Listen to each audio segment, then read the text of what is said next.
जंगल में एक चील रहती थी। उसने अभी हाल ही में 2 अंडे दिए थे। चील के पति की मौत के बाद उस चील को अपने अंडों का ही सहारा था। वो बेसब्री से अपने अंडों से बच्चे बाहर आने का इंतजार कर रही थी। मेरे बच्चों, तुम दोनों जल्दी से अंडों से बाहर आ जाओ ताकि मेरी उदासी और अकेलापन दूर हो जाए। तुम दोनों ही मेरे जीने की वजह हो, वरना मैं तो कब की मर जाती। वो चील दिन रात बस अपने अंडों के पास ही बैठी रहती थी और अपने बच्चों का बाहर आने का इंतजार करती रहती थी। बस अब इंतजार की घड़ियां खत्म हो जाती है। अगले ही दिन चील के एक अंडे से बच्चा बाहर आ जाता है। अरे वाह, मेरा बच्चा कितना प्यारा है। लेकिन मेरे बच्चे, तुमने मुझे बहुत इंतजार करवाया है और देखो, तुम्हारा भाई तो अभी तक भी अंडे से बाहर नहीं निकला है। फिर चील अपने बच्चे को भोजन खिलाती है और अपने दूसरे अंडे में से बच्चा बाहर आने का इंतजार करती है। अगले दिन दूसरा अंडा भी फूटता है और उस अंडे में से बहुत ही प्यारा सा बच्चा बाहर निकलता है। परंतु वो बच्चा बहुत ही ज़्यादा कमज़ोर था, क्योंकि वो बच्चा उड़ नहीं सकता था। उसके एक पंख काम नहीं कर रहा था, इसीलिए वो कभी भी उड़ नहीं सकता था। मेरे बच्चे, एक बार हिम्मत करके थोड़ा सा उड़ लो, क्या पता तुम अच्छे से उड़ने लग जाओ। वो चील अपने बच्चे को उड़ाने की बहुत कोशिश करती है, लेकिन वो बच्चा बिल्कुल कमज़ोर था। वो कभी भी उड़ नहीं सकता था। इतनी कोशिशों के बाद वो चील समझ जाती है कि ये बच्चा कभी भी उड़ नहीं सकेगा। कितना इंतजार किया मैंने इस बच्चे का, और मिला क्या? मुझे ये अपाहिज बच्चा। मम्मा, मुझे भूख लगी है, मुझे कुछ खाने को दो ना। चुप करो तुम एक अपाहिज हो जो कभी भी उड़ नहीं सकता। मैं तुझे पूरी जिंदगी ऐसे बिठाकर भोजन नहीं करा सकती। मैंने तो सोचा था कि मेरे दोनों बच्चे मेरे बुढ़ापे का सहारा बनेंगे, परंतु तुम तो मेरे किसी काम के नहीं हो। तेरा तो मुझे पूरी जिंदगी बोझ ढोना पड़ेगा। मुझसे नहीं होगा ये सब। मम्मा, ये आप क्या कह रही हो? मैं अपाहिज हूँ तो इसमें मेरी क्या गलती है? मुझे भगवान ने जैसा बनाया मैं वैसा ही हूँ। मेरा तो बस एक ही बेटा है जो मेरे बुढ़ापे का सहारा बनेगा, और एक अपाहिज बच्चे को पालकर मैं अपनी मुश्किलें बढ़ाना नहीं चाहती। अब मैं तुम्हें यहाँ से ले जाकर दूर छोड़ कर आऊंगी ताकि तुम कभी भी वापस ना आ सको। फिर वो चील अपने बच्चे को उठाकर नदी के पास ले जाती है। नन्ही चील, तुम अपाहिज हो और कमजोर भी, और मुझे कमजोर चील बिल्कुल भी पसंद नहीं है। तुम उड़ तो नहीं सकते और भूख के कारण यही मर जाओगे। इतना कहकर वो स्वार्थी चील अपने मासूम बच्चे को छोड़कर वहां से चली जाती है। वो नन्हा बच्चा काफी आवाजें लगाता है, लेकिन उसकी मम्मा एक नहीं सुनती। कुछ देर के बाद नदी के पास टुनटुनी चिड़िया और कालू कौवा आते हैं। वो नन्हा बच्चा अभी भी अपनी मम्मा को आवाजें दे रहा था। मम्मा, मम्मा, मुझे ले जाओ ना साथ। मम्मा, मम्मा, मुझे बहुत डर लग रहा है। अरे कालू भैया, ये तो चील का बच्चा है। इसकी माँ कहाँ चली गई इसे छोड़कर? देखो कितना प्यारा बच्चा है। टुनटुनी चिड़िया, हमारे जंगल के पास तो एक ही चील रहती है, शायद ये बच्चा भी उसी चील का होगा। अरे बेटा, क्या हुआ और तुम्हारी माँ कहाँ गई? आंटी, मेरी मम्मा मुझे यहाँ छोड़कर चली गई है, क्योंकि मैं अपाहिज हूँ। मैं कभी भी उड़ नहीं सकता। उसने मुझे यहाँ मरने के लिए छोड़ दिया है, क्योंकि मैं बहुत कमजोर हूँ। मेरी मम्मा को कमजोर बच्चे पसंद नहीं है। हाय रे, वो चील कितनी स्वार्थी है। भला कोई माँ अपने छोटे बच्चे को छोड़कर जाती है? मुझे तो इस मासूम बच्चे पर बहुत दया आ रही है। उस चील ने इस बच्चे के साथ बिल्कुल भी अच्छा नहीं किया। कालू भैया, ये बच्चा तो मुझे भूखा भी लग रहा है, कहीं ये भूख के कारण मर नहीं जाए। टुनटुनी चिड़िया, चलो इसे बच्चे को अपने साथ ही लेकर चलते हैं। कितना प्यारा बच्चा है। लेकिन कालू भैया, हमारे जंगल के पक्षी तो इस बच्चे को कभी भी हमारे साथ नहीं रहने देंगे, क्योंकि ये बच्चा बड़ा होकर हमें नुकसान भी पहुंचा सकता है। चलो टुनटुनी चिड़िया, सब कुछ देख लेंगे। अगर हम दोनों इस बच्चे को यहीं मरने के लिए छोड़ दिया तो हमें बहुत पाप लगेगा। कालू भैया, तुम सही कह रहे हो। हमें इस बच्चे की मदद जरूर करनी चाहिए। फिर टुनटुनी चिड़िया उस बच्चे को अपने साथ अपने जंगल ले जाती है। टुनटुनी चिड़िया उस बच्चे को अपने घर पर लाकर उसे कुछ भोजन खिलाती है। बस तभी वहां पर जंगल के कुछ पक्षी आ जाते हैं। ये क्या टुनटुनी चिड़िया, तुम अपने घर में इस चील के बच्चे को क्यों ले आई हो? ये हमारे लिए खतरा भी हो सकता है। रोकी भैया, ये बच्चा उड़ नहीं सकता। ये बहुत कमजोर है, इसकी माँ ने इसे मरने के लिए नदी के पास छोड़ दिया था, लेकिन कालू कौवे और मुझे इस पर बहुत दया आई, इसीलिए हम इसे अपने जंगल में ले आए। टुनटुनी चिड़िया, तुम और कालू कौवा दोनों पागल हो गए हो। ये चील का बच्चा बड़ा होकर हमें ही नुकसान पहुंचाएगा और हमारे जंगल के पक्षियों का ही शिकार करेगा। तुम्हें तो पता ही है ये चील प्रजाति हमारी कितनी बड़ी दुश्मन है। ये हमारी कभी भी नहीं हो सकती, ये हमेशा हमें नुकसान ही पहुंचाते हैं। हाँ टुनटुनी चिड़िया, ऊपर से ये बच्चा उस खतरनाक चील का है जो हमारे ही इलाके में आतंक मचाती है। और तुम्हें तो पता है वो चील आज तक हमारे जंगल में कितने मासूमों का शिकार कर चुकी है। ये बातें हो ही रही थी, तभी वहाँ पर कालू कौवा आ जाता है। मेरे दोस्तों, तुम चिंता मत करो, मैं मिट्ठू महाराज से इजाजत लेकर आ गया हूँ। और मिट्ठू महाराज भी यही चाहते हैं कि हम सभी पक्षी इस नन्ही सी चील के साथ दोस्त बनकर रहें, ताकि ये कभी भी हमें नुकसान ना पहुंचाए। मैंने सोच लिया है दोस्तों, मैं इस नन्हे बच्चे का इलाज करवाऊंगी ताकि ये भी हमारी तरह उड़ सके। फिर सारे पक्षी इस बात पर सहमत हो जाते हैं और उस नन्ही चील का अच्छे से ख्याल रखते हैं। वहीं दूसरी तरफ वो चील अपने बच्चे को खूब लाड प्यार से पालती है और उसकी सारी बातें मानती है। मम्मा, मुझे बहुत जोरों की भूख लगी है, मुझे अभी की अभी भोजन ला कर दो।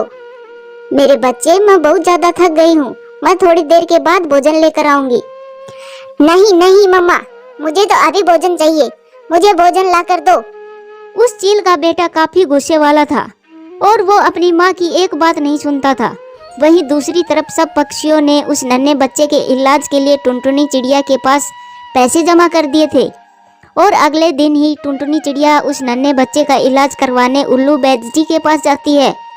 उल्लू वैद्य जी, इलाज के बाद ये नन्हा सा बच्चा उड़ सकेगा ना? टुनटुनी चिड़िया, इसका पंख बिल्कुल ठीक है, बस इसके पंख का छोटा सा हिस्सा इसके शरीर से चिपका हुआ है, जिस कारण इसे उड़ने में दिक्कत हुई है। मैं इसकी सर्जरी कर दूंगा और ये बिल्कुल ठीक हो जाएगा।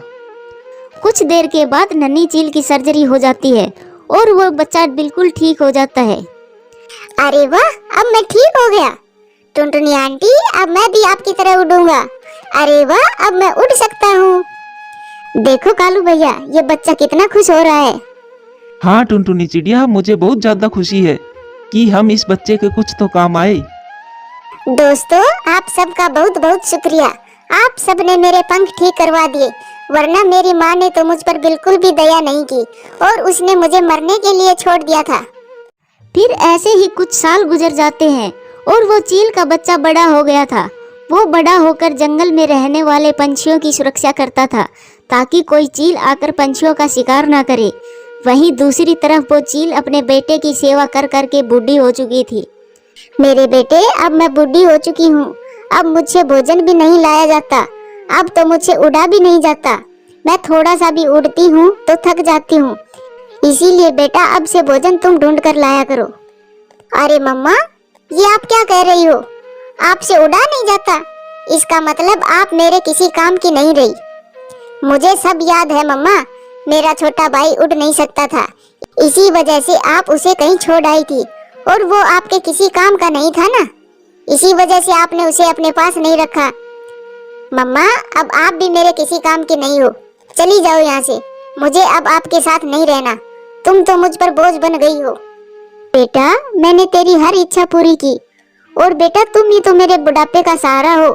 मैंने सोचा तुम मेरी बुढ़ापे में सेवा करोगे और तुम तो मुझे घर से ही निकाल रहे हो। मैं कोई सेवा नहीं करूंगा तुम्हारी, और जो चीज मेरे काम की नहीं मैं उसे अपने पास भी नहीं रखता। फिर वो बच्चा अपनी माँ को अपने घर से बाहर निकाल देता है। छम्मो चील को अब अपनी गलती का एहसास हो जाता है। अब वो अपने किए पर शर्मिंदा हो रही थी। कुछ समय ऐसे ही गुजर जाता है। अब वो छम्मो चील काफी बूढ़ी हो जाती है और भूख के कारण एक जगह पर बैठी हुई थी, क्योंकि अब उससे उड़ा भी नहीं जाता था। तभी वहाँ से टुनटुनी चिड़िया और वो चील का बच्चा उधर से गुजर रहे थे और वो उस चील की ऐसी हालत देखकर फौरन छम्मो चील के पास आते हैं। टुनटुनी आंटी, आप मुझे इस चील के पास क्यों ले आई और कौन है ये? नन्ही चील, गौर से देखो, यही है तुम्हारी मम्मा। छम्मो चील, ये मैं क्या देख रही हूँ? मेरा बेटा जिंदा है और ये उड़ भी सकता है। हाँ छम्मो चील, ये तुम्हारा ही बेटा है, तुमने तो इसे मरने के लिए छोड़ दिया था, परंतु हम जंगल के सब पक्षियों ने मिलकर इसका इलाज करवाया और अब ये अच्छे से उड़ सकता है। मुझे तो माँ कहते हुए भी शर्म आ रही है। और हाँ, आपसे अच्छे तो ये पक्षी हैं जो मेरी इतनी देखभाल करी। और हाँ, मैं आपको कभी भी माफ भी नहीं करूँगा। नहीं मेरे बेटे, मुझे माफ कर दो, मुझे माफ कर दो मेरे बच्चे। मैंने तुझे अपाहिज होने की वजह से अकेला छोड़ दिया था और तुम्हारे बड़े भाई को मैंने लाड प्यार से पाला ताकि वो मेरी बुढ़ापे में सेवा करेगा। और आज उसी ने मुझे घर से बाहर निकाल दिया क्योंकि अब मैं उस पर बोझ बन गई थी। मेरे बच्चे, माफ कर दो, आखिर वो तुम्हारी माँ है और वो ही तुम्हें इस दुनिया में लेकर आई थी। और देखो, इसे अपने किए पर पछतावा भी है।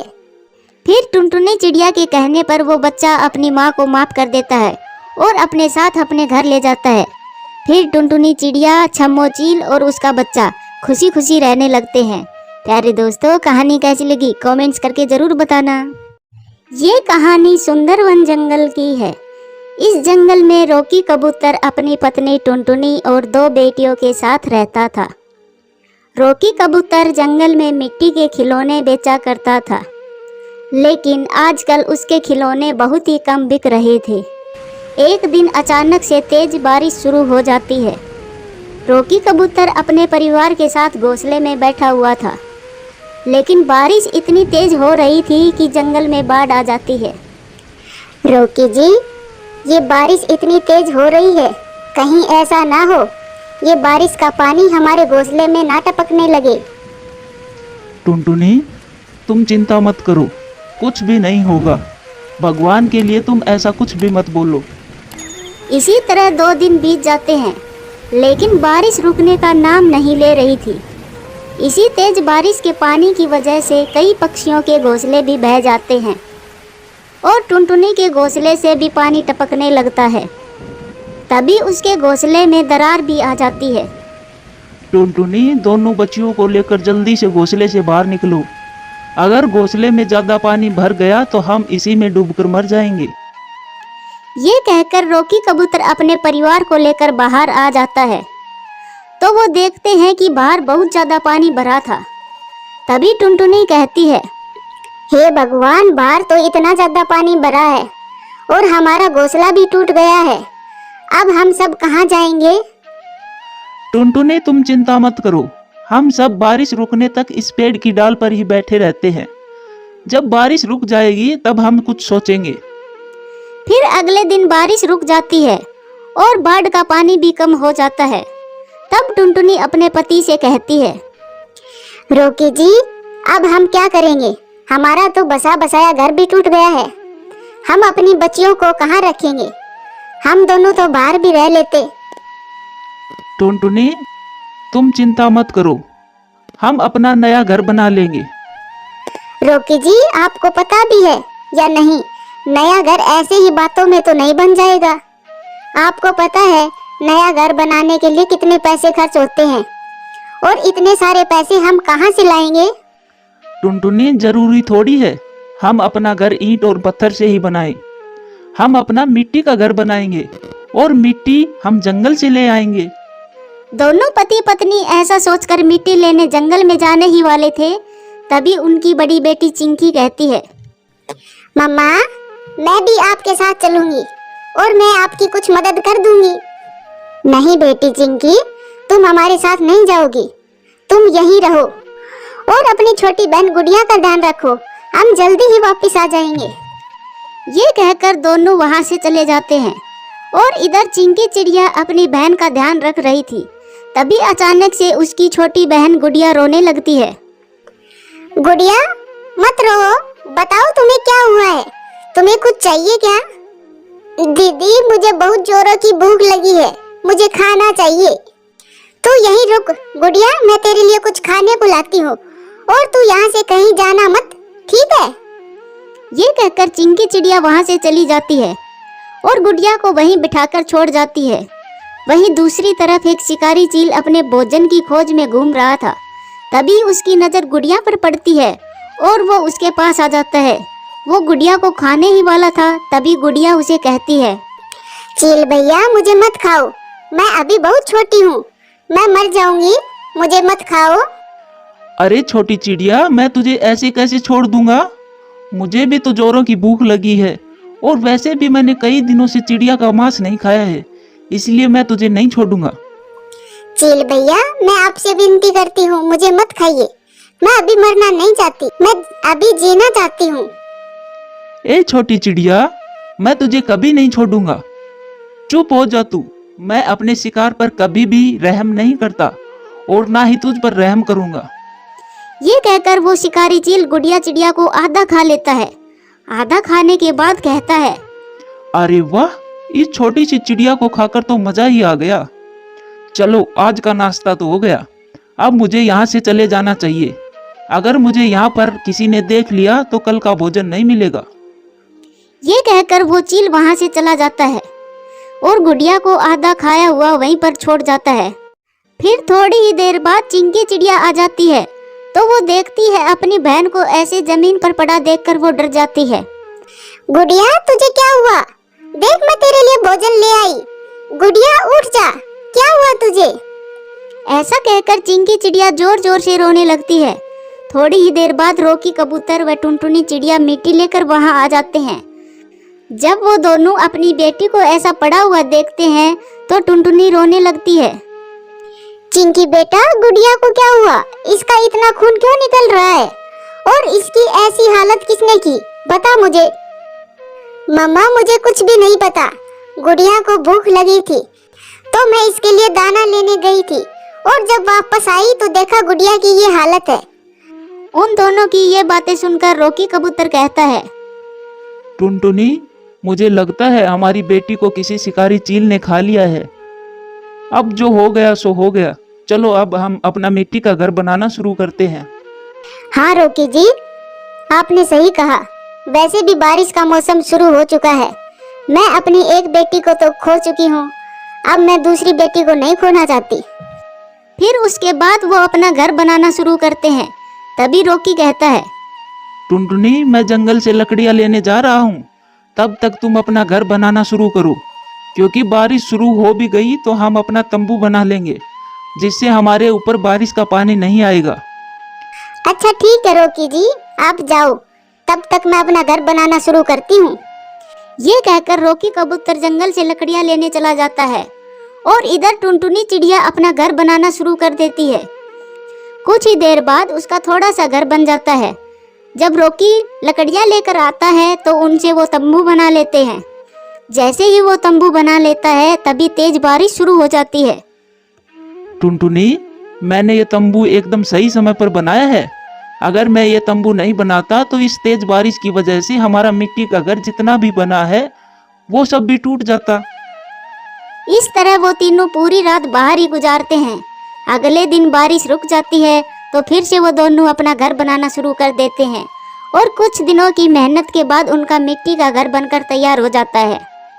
फिर वो सभी अपने घर के अंदर बैठे होते हैं। तभी टुनटुनी कहती है, रोकी जी, आपने तो ये घर बहुत ही अच्छा बनाया है।